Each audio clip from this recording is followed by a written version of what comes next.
Wanted to show you a spatial storytelling example with Gemini. We are seeing a lot of multimodal models come in where the model themselves can do a lot of things, not just with text, but also images, videos, and everything else. However, it's harder and harder to find like good examples of those where you can actually use those. So when I saw this on Twitter, I was really excited because it's actually doing a really good blend of what you would do with text as well as both other forms of examples. In this example, it's going for images. So here's example. I'm running this locally right now. All the code is available on GitHub, so we can go for that afterwards as we go through the video. So what's happening here?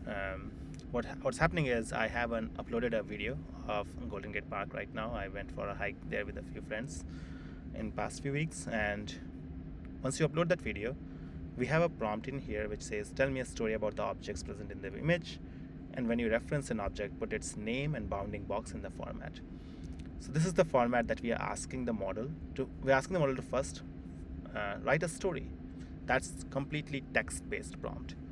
We are also asking it to identify objects in this image, and when it identifies those objects, we are asking it to put it into this format. Here's the raw version of what it looks like. So this is the complete response that came back from Gemini model, Gemini Flash in this case. So just to give more details in there, Gemini Flash is a multimodal model.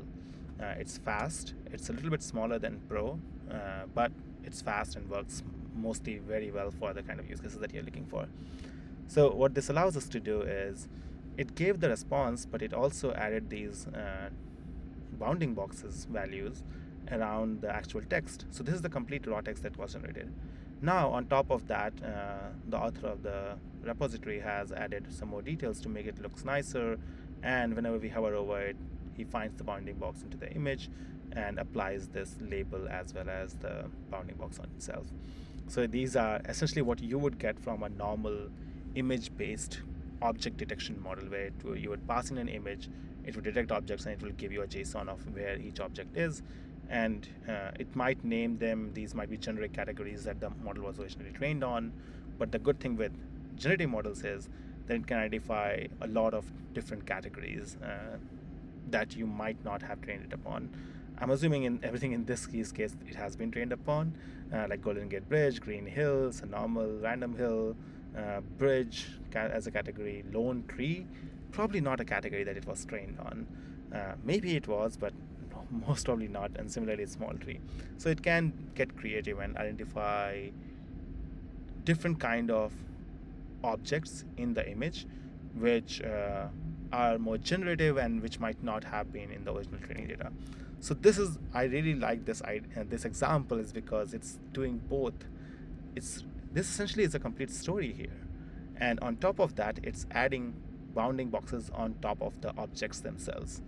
That allows us to get to a point where storytelling can become so much better, where you can form stories on both text as well as images, and you can play around with the model in a very seamless manner.